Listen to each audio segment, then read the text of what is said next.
There's a story behind the title of this podcast episode.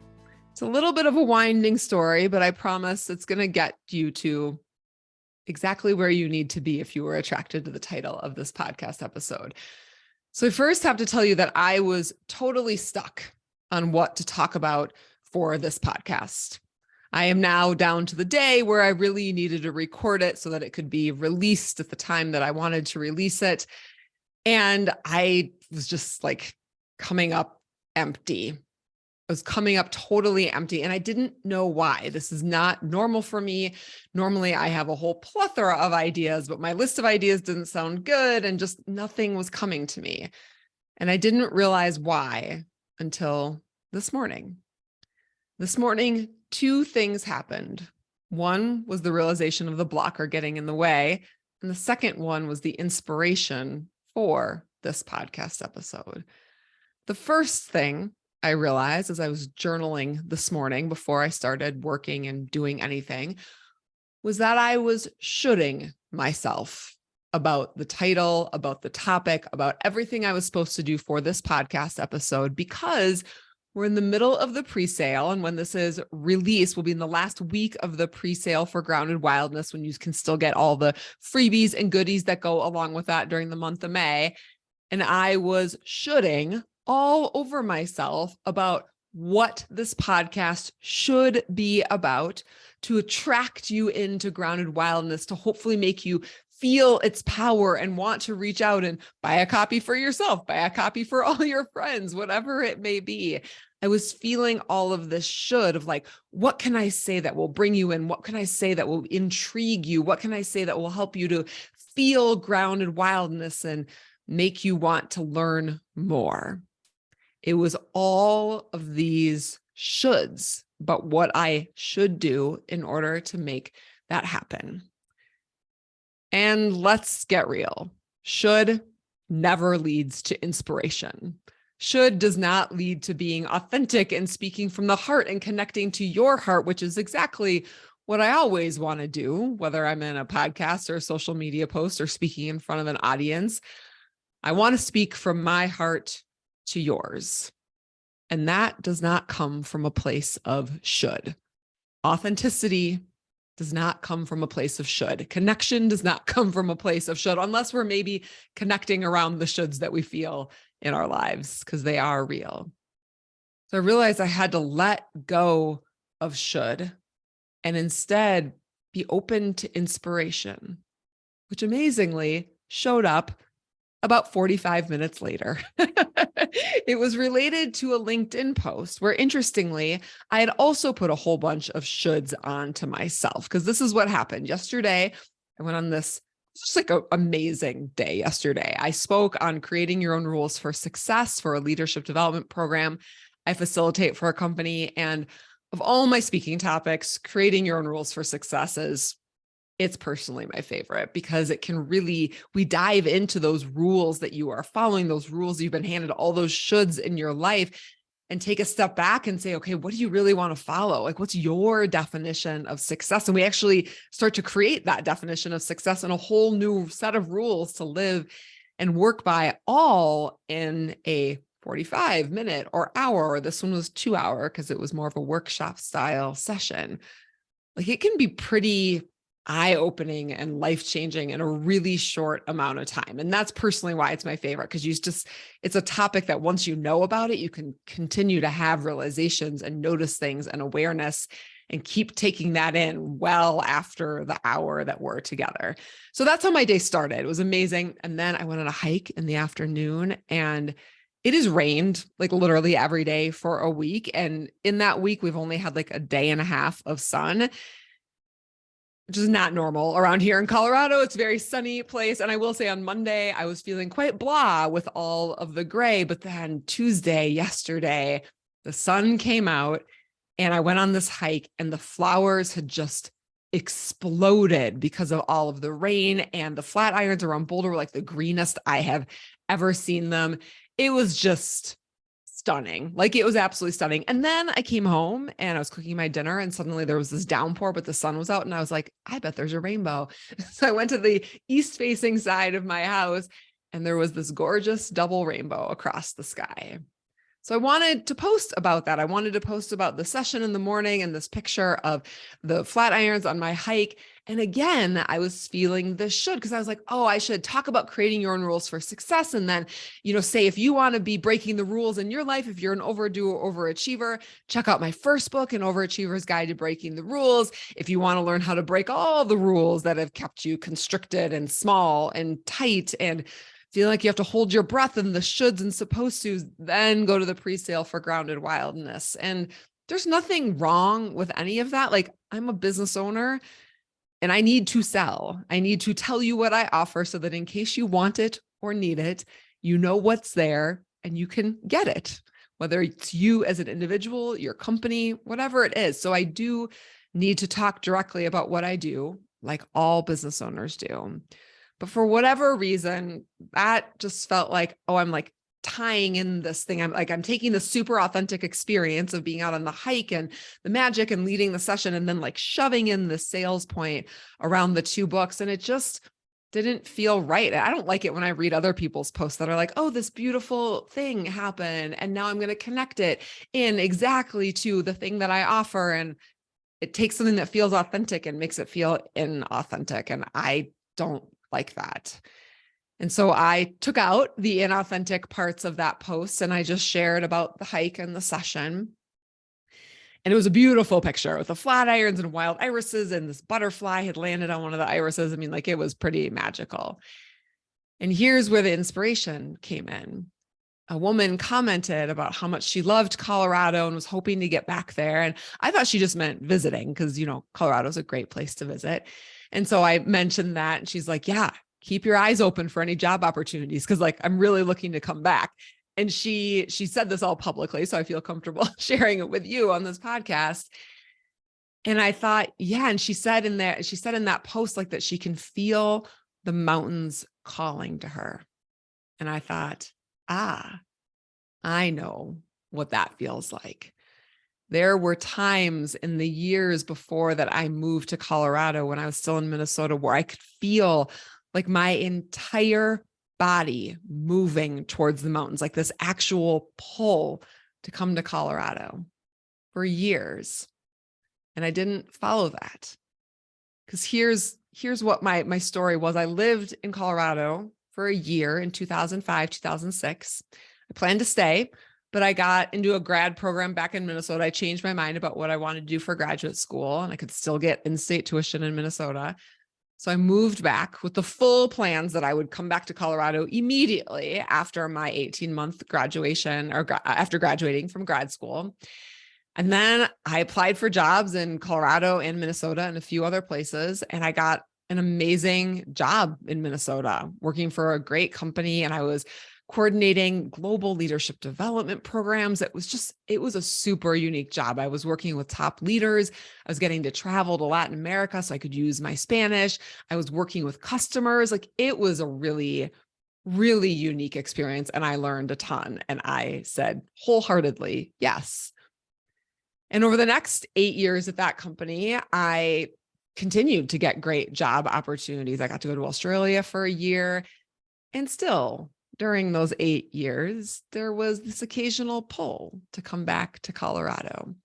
So when I decided to leave that company, I applied to jobs in both Minnesota and Colorado. Again, got a great job in Minnesota, didn't get offered anything in Colorado. And again, that pull was there occasionally. And then when I started my business, the pull became even greater, became much more conscious. And I realized just how much this pull had been there throughout the last 10, 12 years of my life, when I read through all of my journals prior to writing An Overachiever's Guide to Breaking the Rules. Throughout years of journals, every so often, this longing would come up, this desire to move to Colorado, this feeling of being called and longing for the mountains and to be out here under the wide open skies in this place where I felt free. It was there. It was there the entire time. It wasn't conscious the entire time. Sometimes I was too busy I wasn't paying attention to it, and I most certainly didn't listen to it.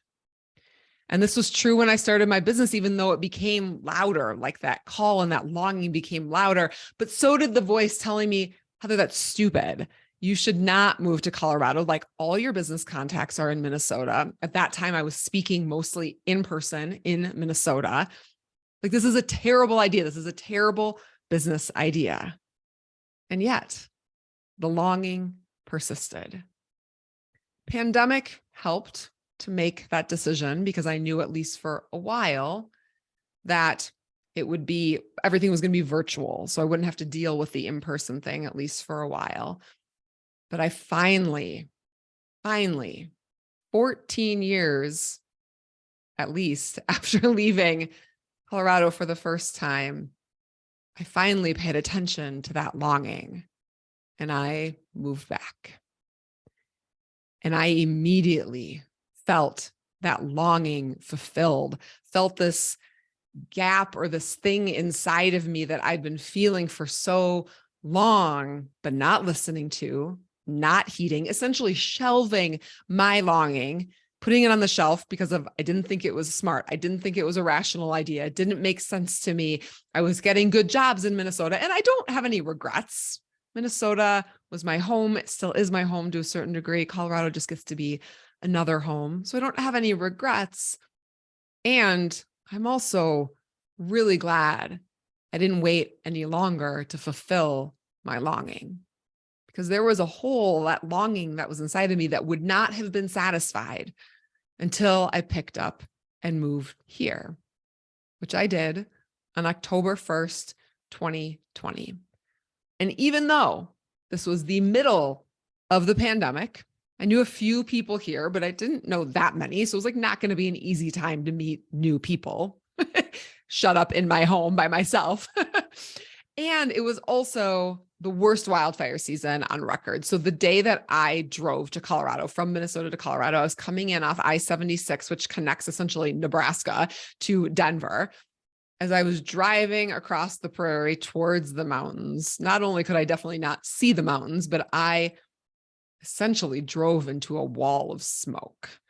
The sun, the only thing you could see of the sun was like this red, almost like a moon looking. It didn't look like the sun. It looked like something out of Star Wars, like this bright red ball in the sky, but not something that was cascading a whole lot of light, just like burning in the sky.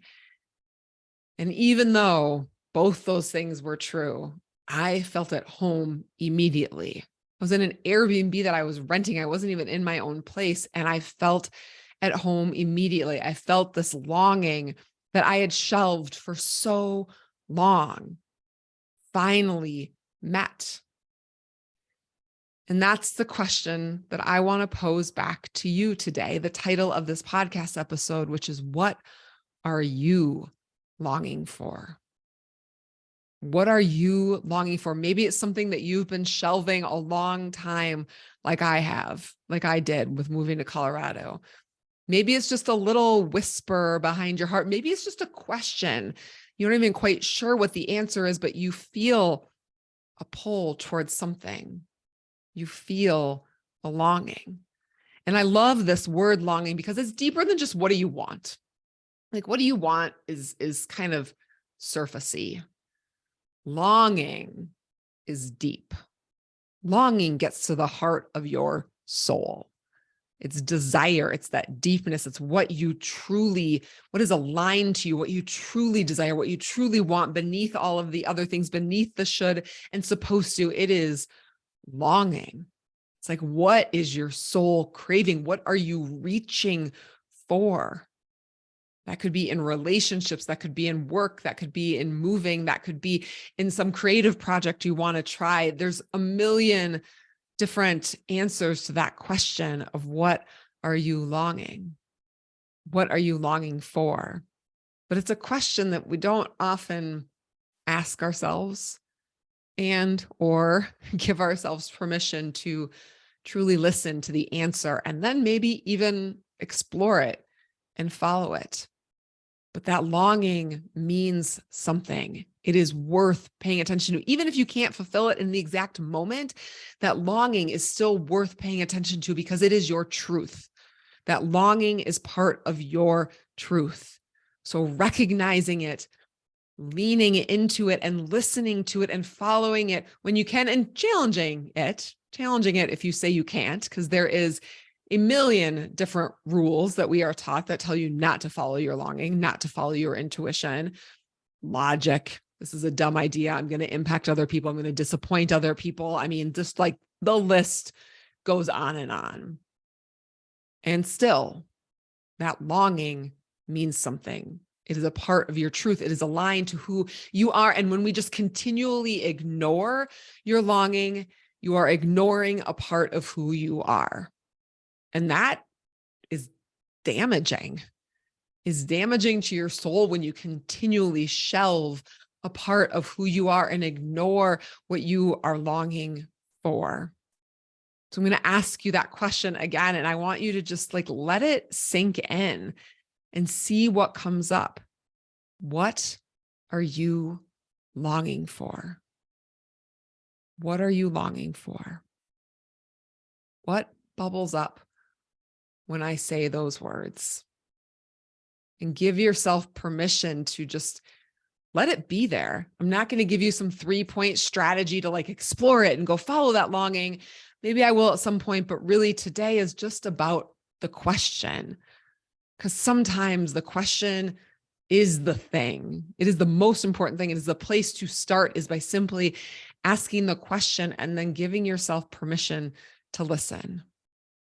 So you can journal on that question, the prompt, like I am longing for, or what am I longing for? You can go on a walk and put that question in the back of your head or meditate to it and see what arises.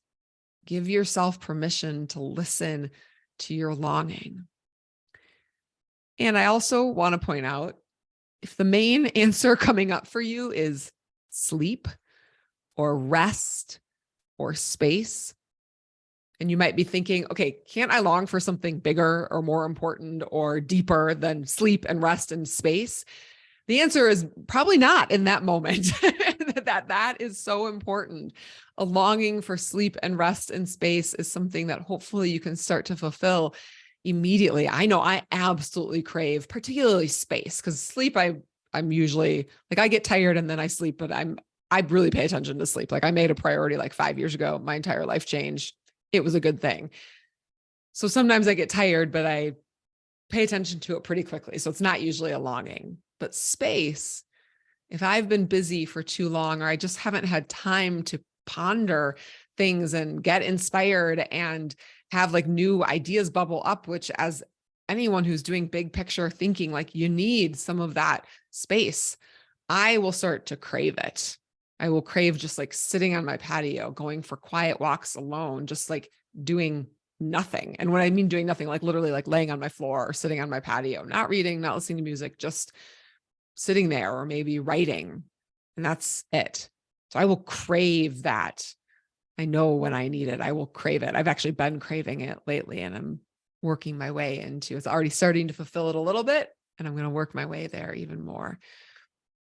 So listen, if you're longing for sleep or rest or space, fulfill that need first. Fulfill that longing first. And then I can almost guarantee bigger longings will arise that feel deeper and more connected to your truth, more connected to what you truly desire, what you're dreaming about and what you're looking for. But it's hard to do any of those things when you're just tired and exhausted.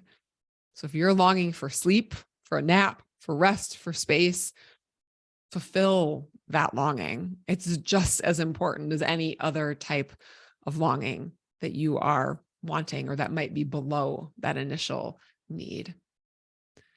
So ask yourself the question, what are you longing for? And listen to the answer. Don't shelve it for 14 years like I did. Or if you have been shelving it for 14 plus years, start listening. Start listening and see what comes up. May not be related to work, might be related to a type of relationship you're seeking, might be related to a hobby You'd like to explore a creative side of yourself, a different part of yourself. You've been longing to take tap dancing lessons or paint or write. Been longing to have kids, been longing to be in a relationship. And I know some of those things you can't fulfill immediately, but the longing can still be there. The longing is a part of who you are, your truth, what you're aligned to, what's important to you. So asking the question it's a way back to you. So ask it. What are you longing for?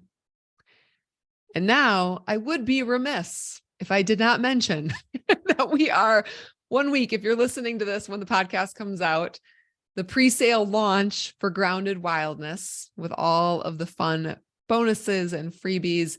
It ends at the end of May. Though I do want to be clear, there's no scarcity here. The book is going to still be available for pre-sale throughout the summer, and then it'll launch in September. Don't have an exact date yet. We're waiting to see when it goes to the printer, and then I'll be announcing the date. But the freebies are going away. And the most important one that's actually not a freebie to you at all, but is that 10% of all book sales in May will go to the Women's Empowerment Conference for high school girls here in Colorado. And I would love to give them some more money. So if you know you're going to buy the book anyway, and you're just like, well, I'll wait until it actually launches and then I'll get it then. Get it now. Get it now.